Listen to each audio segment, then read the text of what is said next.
Tuhan Yesus Kristus, janganlah membawa kami ke dalam pencobaan untuk meragukan firman-Mu, seperti ketika manusia tergoda untuk memakan yang Engkau larang, Kejadian pasal 3 ayat 1-6, dan lepaskan kami dari yang jahat yang menyamar sebagai suara yang tampak bijak namun menipu, Kejadian pasal 3 ayat 4-5. Jauhkan kami dari pencobaan untuk menyembunyikan dosa dan menyalahkan orang lain, seperti Adam dan Hawa yang bersembunyi dan saling melempar kesalahan, Kejadian pasal 3 ayat 8-13,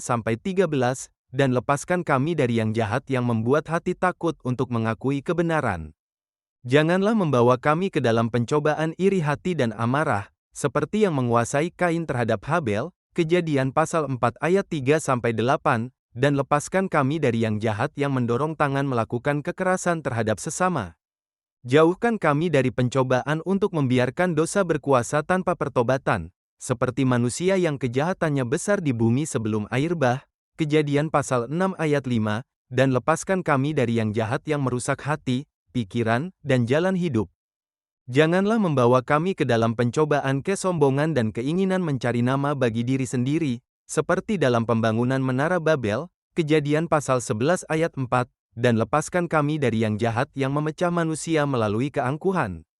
Jauhkan kami dari pencobaan untuk berbohong demi menyelamatkan diri, seperti Abraham dan Ishak yang menyembunyikan kebenaran tentang istrinya, Kejadian pasal 12 ayat 12-13,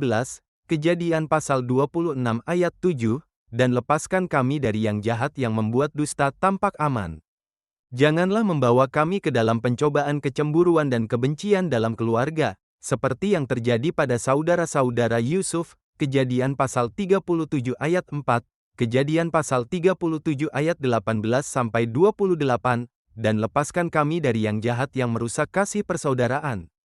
Jauhkan kami dari pencobaan untuk membalas kejahatan dengan kejahatan, dan lepaskan kami dari yang jahat, agar kami hidup dalam jalan pengampunan seperti yang Engkau nyatakan melalui pemulihan Yusuf, Kejadian pasal 50 ayat 20. Amin.